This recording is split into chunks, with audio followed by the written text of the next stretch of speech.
David, bonjour. Alors après les interventions chinoises, françaises et allemandes, c'est Vladimir Poutine qui doit prendre la parole aujourd'hui. Effectivement, c'est ce qu'a confirmé Dmitri Peskov, une première depuis 2009 pour le chef d'État russe qui s'exprimera à midi, heure française. Le porte-parole du Kremlin n'a pas voulu donner de détails sur l'intervention de Vladimir Poutine, mais a priori, son discours devrait porter sur la manière dont le monde change suite à la pandémie du coronavirus. Exposer en outre les nouveaux défis auxquels vont être confrontées les puissances mondiales.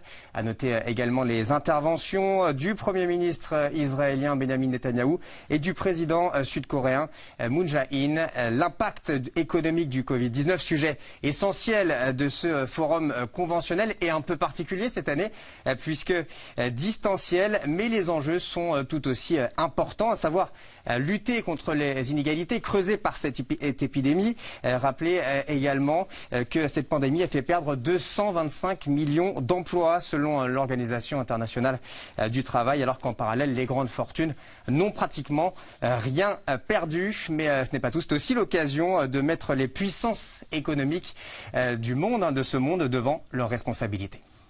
Oui, et c'est le cas notamment des États-Unis en particulier. Ursula von der Leyen, la commissaire européenne, a notamment pas hésité hier à les interpeller sur la régulation des géants du numérique notamment. C'est un projet qui lui tient particulièrement à cœur. La présidente de la Commission européenne souhaite que les États-Unis rejoignent les initiatives européennes en référence notamment aux derniers événements du Capitole. Ursula von der Leyen s'est dit choquée par tant de violence et ambitionne un changement radical concernant les dangers d'Internet. Leyen, qui n'est pas la seule à avoir incriminé les États-Unis, en tout cas cette fois, ça s'est fait de manière plus discrète. Alors oui, il y avait un petit sonore d'Ursula von der Leyen qu'on pourra écouter plus tard. On va l'écouter. Écoutons-la. Pardon. The Commission launched the Digital Services Act. La Commission a lancé la loi sur les services numériques et la loi sur le marché numérique en décembre. Il s'agit de notre nouveau règlement pour le marché numérique et je souhaite inviter nos amis américains à se joindre à nos initiatives. Ensemble, nous pourrions créer un règlement sur l'économie numérique qui soit valable dans le monde entier, qui irait de la protection des données et de la vie privée à la sécurité des infrastructures critiques. Alors voilà, cette nouvelle législation dont elle parle, elle a été votée le 15 décembre dernier et elle a pour projet de mettre fin aux dérives de ces géants du numérique accusés d'abuser de leur pouvoir et de contribuer à répandre des discours dangereux. Le règlement sur les services numériques doit responsabiliser l'ensemble des plateformes, mais particulièrement les plus grandes qui devront disposer de moyens pour modérer les contenus qu'elles accueillent et coopérer avec les autorités. Une dizaine d'entreprises sont concernées et parmi elles, les 5 GAFAM, Google, Apple, Facebook, Amazon et Microsoft. Alors du coup, David, on a entendu Ursula von der Leyen et ce n'est pas la seule à avoir incriminé les États-Unis. En tout cas, cette fois, ça s'est fait de manière un peu plus discrète.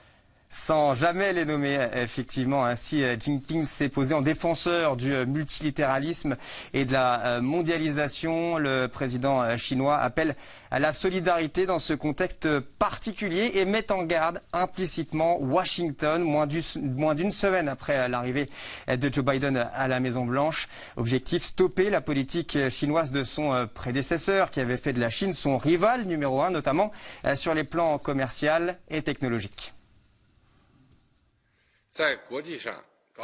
Bâtir des clans ou déclencher une nouvelle guerre froide, rejeter, menacer ou intimider les autres, imposer le découplage, le bouleversement des chaînes d'approvisionnement ou des sanctions afin de provoquer l'isolement ne fera que pousser le monde dans la division et même la confrontation.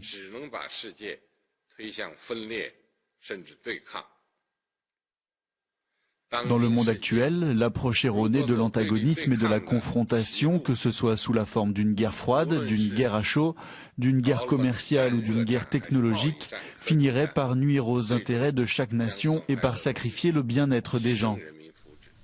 Autre sous-entendu, éviter que Joe Biden ressoude les Occidentaux face à lui. Quoi qu'il en soit, ce forum de Davos, vous l'aurez compris, permet de transmettre ce message au monde et à distance, c'est souvent plus facile. Oui, ça reste à vérifier. Merci beaucoup David Khalifa pour toutes ces précisions.